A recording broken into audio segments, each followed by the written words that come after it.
네, 안녕하세요. 백설거준 남자 킬리만입니다. 오늘 많이 힘드네요. 가격도 많이 떨어지고 멘탈이 살짝 흔들립니다. 공포지수가 지금 굉장히 또 올라가고 있고요. 자, 뉴스 읽기 전에 이번 하락이 떤 이유에서 발생했는지 개인적인 생각을 말씀드리도록 하겠습니다.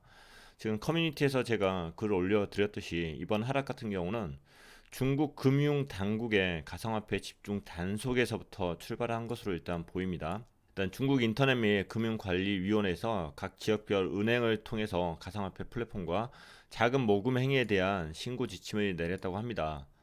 가상화폐 거래 활동이나 모금 행위, 해외 등록 ICO, 가상화폐 거래 플랫폼을 홍보하는 거 전부 다 때려잡아라. 뭐 이런 내용인 것 같고요. 이 내용들은 시진핑 그 블록체인 발언 이후로 해서 다시 중국에서 가상화폐 투기 열풍이 드니까 칼을 꺼내 든 것으로 판단이 되고 있고요.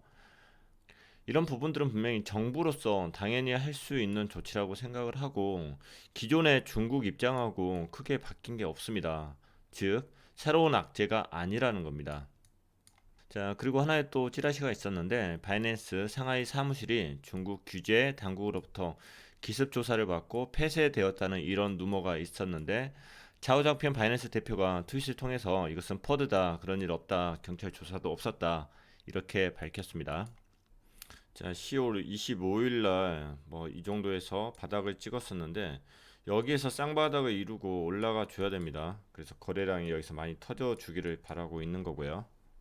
일단 여기서 7300 쌍바닥을 찍어주고 약간의 반등을 해주긴 했습니다만은 지금 거래량이 동반된 상승이 아니기 때문에 다시 내려오지 않을까 이렇게 또 볼 수가 있죠.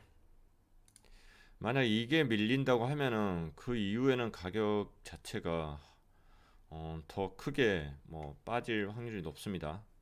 자, 7,300이 밀리면은 그 다음 지지선은 저는 이제 6,500 정도로 보도록 하겠습니다. 일단 저는 가격 자체가 3,000불 때 뭐 이렇게까지 내려오지는 못할 거라고 생각을 해요.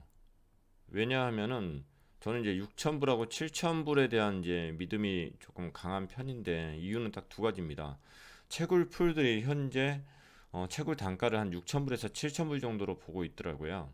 이것은 이제 채굴 풀마다 이제 상황들이 다 틀리긴 한데 거기에 따른 이제 믿음 자체가 하나 있는 거고, 두 번째는 6,000불하고 7,000불 이 가격대가 굉장히 오랜 시간을 뭐 유지를 해줬어요. 그리고 제가 개인적으로 들은 정보들에 의하면은 6,000불하고 7,000불 때에 매수를 한 그 비트코인들이 개인 계정으로 다 이동을 하고 나서 그 다음에 다시 시장에 풀리지 않고 있다고 합니다.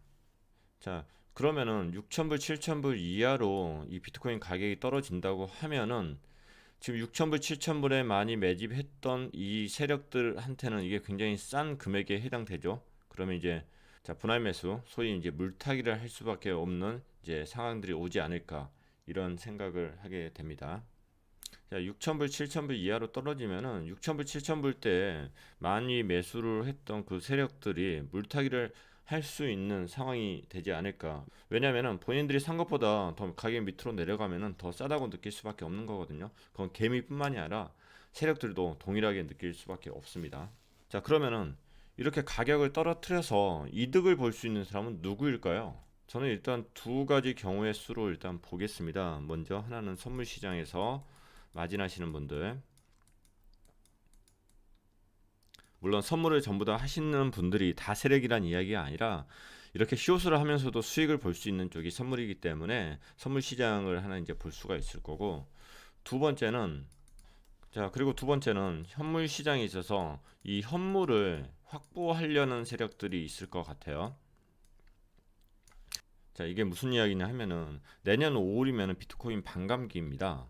반감기가 되면은 가격이 최소한 2배 이상으로 올라야 된다. 이게 바로 채굴 풀들에 있어서 입장이거든요. 자, 내년 5월이 되면은 채굴 풀에서 보상받는 물량이 절반으로 줄어듭니다. 그러면은 현재 시점에 맞게끔 수익이 나기 위해서는 채굴 풀에서는 그 가격이 2배가 되어야 되는 거고요. 그리고 내년 5월이면은 지금 몇 개월 남지가 않았어요. 그러면 채굴풀 입장에서는 내년 5월 달에 가격이 오른다 이렇게 판단을 하고 있다고 하면은 현재 물량을 채굴하고 나서 그걸 풀고 있을까요? 저는 그 물량을 안 풀고 있다고 생각을 하거든요. 그리고 현재 채굴풀 입장에서 재정 상태가 좋은 데도 있겠지만은 좋지 않은 상태들이 있을 거예요. 만약에 세력이 그 물량에 대한 욕심을 가지고 있다고 하면은 현재는 밀어붙여야죠. 계속 가격을 다운시켜서 그 친구들의 물량이 나오게끔 해서 지금 대상승장 갔었을 때 본인들이 수익을 더 챙길 수 있는 뭐 그런 생각들을 하고 있을 수도 있겠죠. 자, 이 부분은 또 이런 것을 생각해 볼 수가 있을 것 같아요. JP 모건 자체가 전 세계에 있는 은의 45%의 물량을 확보를 했잖아요. 그 확보하는 방법이 어떤 거였죠? 선물 시장에서 계속 은에 대해서 가격을 낮게 책정을 하는 겁니다. 계속 숏을 때리는 거고. 그러면서 현물 시장에서 은의 가격을 계속 누르면서 은을 계속 매집을 하는 거죠. 이게 JP 모건의 은을 확보하는 방법이었죠. 비트코인도 똑같은 방법으로 현물의 물량을 계속 확보할 수가 있는 거죠. 선물에서 계속 눌러버리면서 가격을 다운시키면서 현물을 계속 매집을 하는 거죠. 자, 그러면은 은 같은 경우는 언제쯤 가격을 상승시킬 수 있죠? JP모건 마음이죠. 왜냐하면 전 세계 은의 45%를 가지고 있는 거고 그 회사는 충분한 다른 자금력이 있기 때문에 지금 굳이 뭐 올해 상승시켜야 된다, 내년에 해야 된다 그런 게 없을 것 같아요. 10년 후에도 해도 전혀 상관이 없는 거고요. 그런데 비트코인은 어떤 차이가 있을까요? 비트코인을 이렇게 45% 물량을 가지고 있는 그런 세력들이 있을까요? 가지고 있는 것 자체가 굉장히 중앙화되어 있는 건 맞지만은 그 가지고 있는 포지션들이 굉장히 많이 나누어졌다고 저는 생각을 하거든요. 많은 플레이어들이 그래도 분할해서 가지고 있다 이렇게 생각을 합니다. 그러다 보니까 일부의 세력에 의해서 비트코인 밤감기를 그냥 조용히 지나친다 이건 쉽지 않을 것 같아요. 왜냐하면 채굴풀도 굉장히 옛날보다는 힘이 약해졌고 금융 세력보다는 제가 볼 때는 채굴풀이 더 물량을 적게 가지고 있다고 생각을 해요. 하지만은 여전히 비트코인을 많이 가지고 있는 세력인 건 맞거든요. 그래서 내년 5월이면은 비트코인의 가격은 더 비싸지는 게 당연시 된다.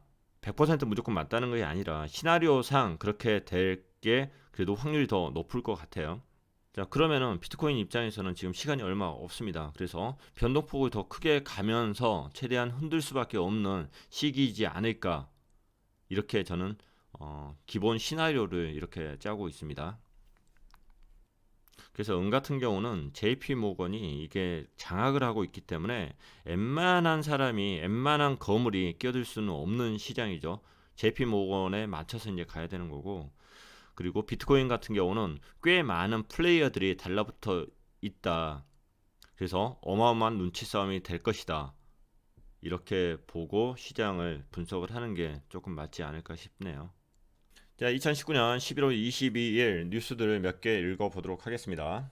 현재 시간은 오후 5시 30분입니다. 자, 바이낸스 CEO 자우창평이 열심히 움직이고 있습니다. 암호화폐 프로젝트에서 퍼드 대응 기금을 조성하라 이렇게 이야기를 했네요. 어떤 이야기인가 보겠습니다. 자, 자우장평 바이낸스 CEO가 트위터를 통해서 이렇게 이야기했습니다. 암호화폐 프로젝트는 자금을 조달할 때 퍼드 대응 기금을 따로 조성해야 한다. 나는 이 내용을 업계에 새로 진출하는 사람들에게 줄 충고 리스트에 포함할 것이다. 자, 앞서서 그는 바이낸스 상하이 오피스 폐쇄 보도는 사실 무근이고 포드 조작에 휘둘리지 말라고 강조한 바가 있다. 이렇게 이야기를 했네요. 자, 아까 말씀드린 것처럼 바이낸스 자체가 현재 상하이 오피스가 폐쇄가 되었다 이런 찌라시가 이제 나왔었고 이게 퍼드였다고 이야기가 되어 있었죠. 자, 그래서 앞으로 퍼드에 대해서 강하게 대처해야 된다 이런 내용의 지금 트윗들이 올라오고 있는 것 같습니다. 자, 오늘은 크립토 탐욕 지수를 좀 살펴보고 가겠습니다. 현재 크립토 공포 탐욕 지수가 20이라고 합니다. 자, 20이면은 극단적 공포에 진입을 한 거네요. 자, 오늘은 공포 탐욕 지수를 한번 살펴보고 가겠습니다. 공포 탐욕 지수라는 것은 0에 가까울수록 공포가 심하다는 거고 100개에 가까울수록 낙관을 하고 있다는 거죠.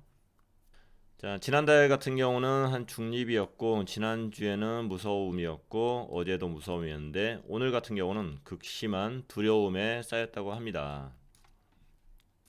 자, 이 지수 같은 경우는 그냥 가격만 보고 만든 지수가 아니고 변동성을 한 25% 두고 그 그다음에 시장의 모멘텀이나 볼륨 25%, 그리고 소셜 미디어 이제 관측하고, 그리고 이제 설문조사하고, 그리고 뭐 지배력 보고, 뭐 트렌드 보고, 이렇게 7가지 지수로 지금 나누어서 이런 지수가 나온다고 하네요.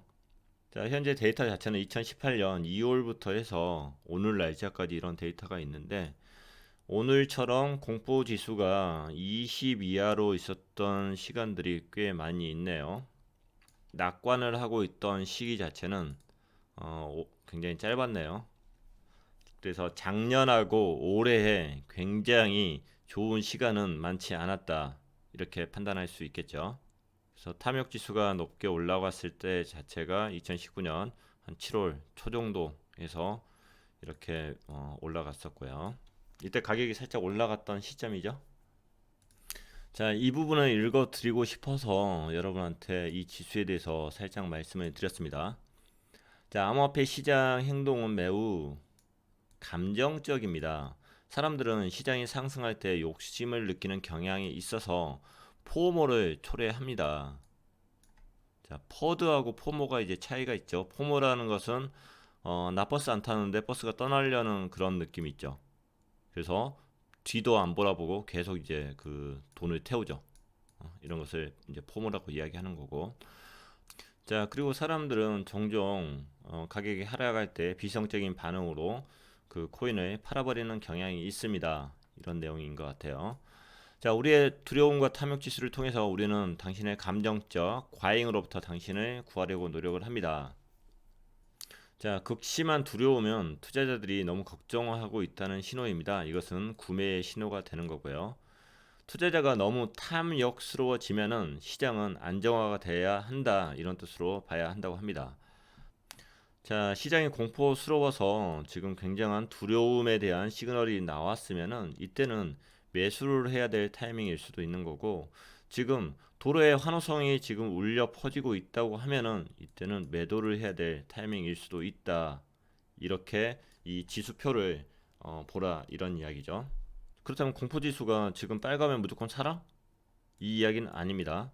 지금 환희지수가 이렇게 100%다 그러면 무조건 팔아라? 그 이야기도 아닙니다. 이것도 하나의 보조 지표라는 것을 말씀을 드리는 겁니다. 중국의 대형 마이낸풀 CEO가 비트코인을 장기 투자해라, 일일 일비하지 말아라, 이런 이야기를 했습니다. 자, 중국의 대형 마이낸풀 대표이사가 비트코인을 장기 투자해라, 일일 일비하지 말아라, 이렇게 이야기를 했습니다. 자, 중국 웨이보에서 서로 이야기를 이렇게 한 것 같고요. 자, 전에 비트코인 가격 급락에 당혹스럽다는 SNS 유저에게 이렇게 답변을 한 거네요. 당혹스럽다면 됐습니다. 당혹스러운 사람이 많다는 것은 이미 결론에 도달했다는 의미입니다. 레버리지나 선물 등 리스크에 주의하고 대신 현물을 많이 보유하면 매일매일 편안할 것입니다. 꼭 말하는 투가 그렇죠. 현물과 선물의 싸움이죠. 현물과 선물의 지금 싸움이에요.